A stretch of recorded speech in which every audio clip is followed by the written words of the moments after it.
Kalian tahu ini bunga? Bunga melambangkan keindahan suatu kota. Sebaliknya, bagi kami guru-guru, membanggakan kalian menjadi orang-orang yang sukses.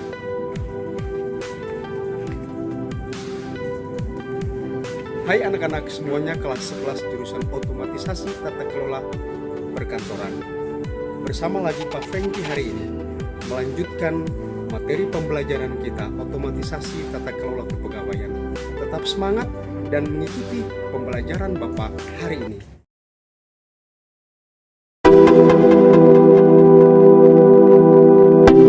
Halo, kita ketemu lagi. Kita lanjutkan materi pembelajaran kita hari ini. Untuk bab yang kedua adalah sistem administrasi kepegawaian.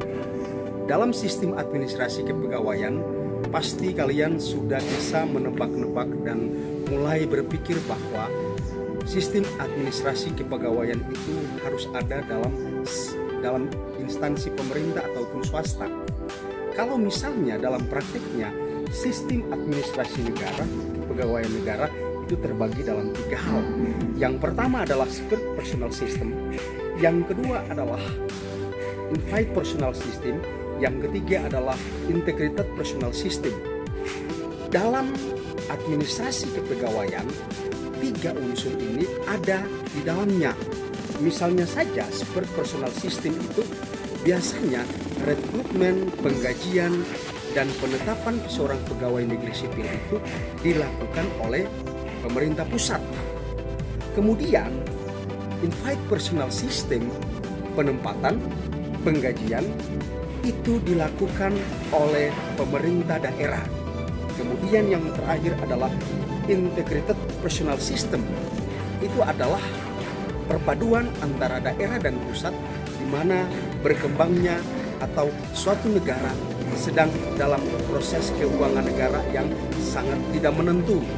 Maka penempatan dan penggajian itu dilakukan oleh negara maupun oleh daerah. Kemudian yang berikut anak-anakku adalah sistem pengangkatan pegawai negeri sipil. Dalam Undang-Undang Nomor 43 Tahun 1999 sudah mengatur bagaimana cara pengangkatan pegawai negeri sipil. Kalau misalnya kita bicara tentang pengangkatan pegawai negeri sipil, maka di dalamnya pemerintah pusat, pemerintah daerah harus melihat bagaimana seorang yang nantinya direkrut menjadi pegawai negeri sipil mempunyai kemampuan dalam pengelolaan sistem administrasi kepegawaian. Pada Undang-Undang 43 tahun 1999 itu, pasal 2, pasal 3 itu sudah menjelaskan banyak hal bagaimana cara rekrutmen pegawai negeri sipil untuk ditetapkan sebagai seorang pegawai negeri. Pegawai negeri sipil diangkat dan ditetapkan untuk membantu lancarnya sistem pemerintahan. Kasih contoh misalnya, pegawai negeri sipil yang ditempatkan di bagian dinas kependudukan, dia harus bagaimana bisa membantu masyarakat dalam proses pengurusan akte kelahiran, KTP, dan seterusnya. Dalam menjalankan tugas dan tanggung jawab, itu pegawai negeri sipil sudah diikat dengan undang-undang, sehingga dalam pelaksanaannya harus dijalankan sesuai yang diharapkan undang-undang tadi. Sistem pengangkatan pegawai itu terdiri dari 2 formasi. Yang pertama adalah formasi di daerah, kemudian juga formasi di pusat.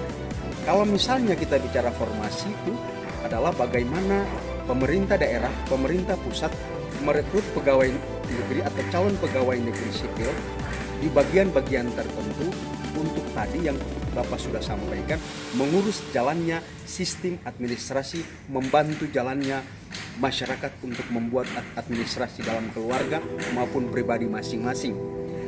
Dalam sistem pengangkatan pegawai negeri sipil itu ada yang disebut dengan formasi yang tadi Bapak sebutkan. Yang kedua adalah perencanaan, pengumuman persyaratan dan pelamaran. Yang ketiga adalah persyaratan. Yang keempat adalah penyeringan, dan yang kelima adalah pengangkatan. Jadi dalam sistem pengangkatan pegawai itu adalah harus melalui tahap-tahap seperti tadi. Misalnya saja dalam proses pengangkatan, pemerintah daerah atau pemerintah pusat jangan sampai melihat atau menyimpang dari apa yang telah diatur oleh undang-undang menyangkut dengan pengangkatan pegawai negeri sipil. Pengangkatan pegawai negeri sipil itu harusnya dilakukan secara terbuka oleh pemerintah daerah maupun pemerintah pusat, sehingga dalam proses pengangkatan atau rekrutmen pegawai negeri sipil tidak ada yang namanya diskriminasi ataupun penyogokan yang dilakukan oleh pemerintah dalam proses penerimaan pegawai negeri sipil itu. Karena memang dalam pelaksanaannya sudah diatur dengan Undang-Undang Nomor 43 Tahun 1999. Dari materi pembelajaran Bapak yang sampaikan hari ini, bisa disimpulkan adalah yang pertama adalah sistem pengangkatan pegawai negeri sipil harus secara terbuka oleh pemerintah daerah, pemerintah pusat.